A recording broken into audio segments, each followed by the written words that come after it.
Welcome to the first episode of Film Freak.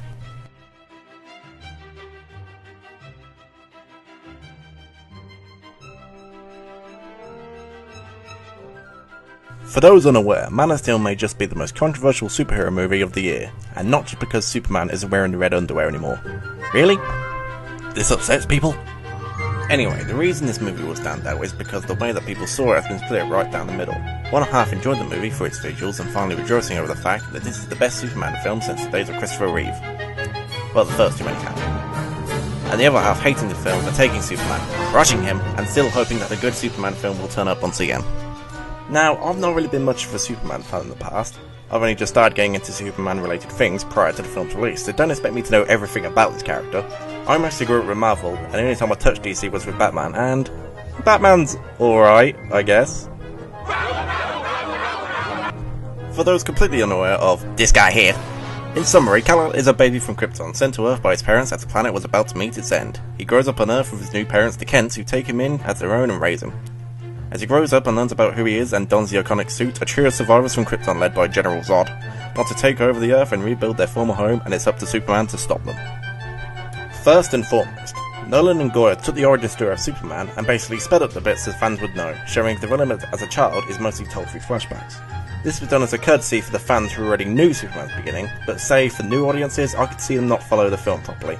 I know they wanted to get the origin out pretty quickly, but this could confuse new fans, who see this as their first jump into Superman's story. Apart from that, the story is well paced throughout without many issues of time. Apart from the ending climax, we dragged on a bit, but other than that, it was fine. Oh, and as for the ending climax, let me just get in close to talk about that for a second. Get in close. Come on, come close, come close. As soon as Superman threw that first punch, oh my god, it was awesome! I mean, it brings out my inner child again. I'm just gonna go hit something. Hold on, bring that back. Bring that back. Hey, come here. I'm gonna kill you.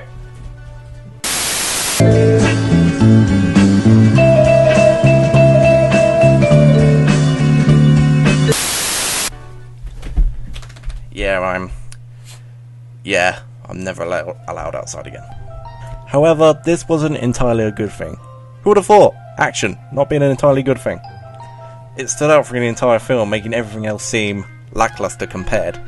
I mean, you're not Transformers, you can't just have action all the time and expect people to be entertained. Oh, and that was their teeny tiny thing that people did pick up on, and that's the fact that Superman is basically Jesus. Movie, you can't hide that. You're basically saying he's Jesus. I mean, you've got the Christ pose, you've got the imagery of Jesus in the background. I mean, really? Jesus? And here we are now, live from Vatican City, where we are waiting the Almighty One Superman to bless us with his powers. And here he is now. Oh, what a sight to see. He truly is the master of the universe. And away he goes. Also, I did hear some minor complaints about the cinematography, mainly about the shaky cam element in it. Shaky cam is complicated to talk about. You can either do it really well, or you can do it really badly.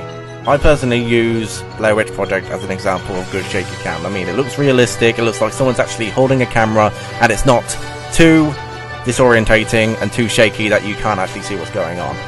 In that film, you can. This film, you can still see it, and it's not constantly used, so it's decent.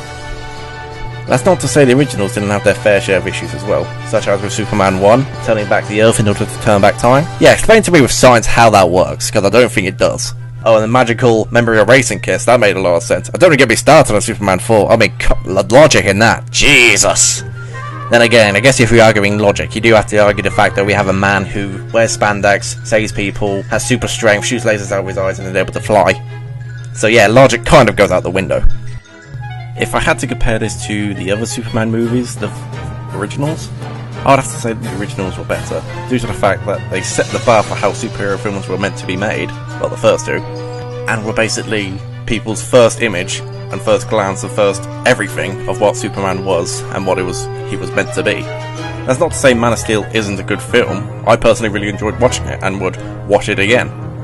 It's just that when compared to how much the first two films were almost revolutionary in the genre of superhero filmmaking, that is almost impossible to beat. What, we're at the end already? Seriously? Huh. That was quick.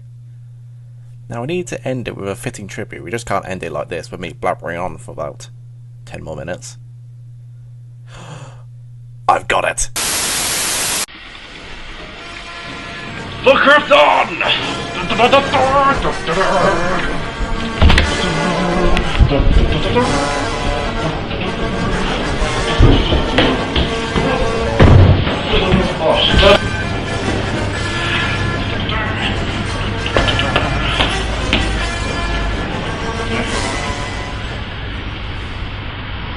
Actually, no. It's a bit cold and I need a jacket. Anyway, thanks for watching Film Freak.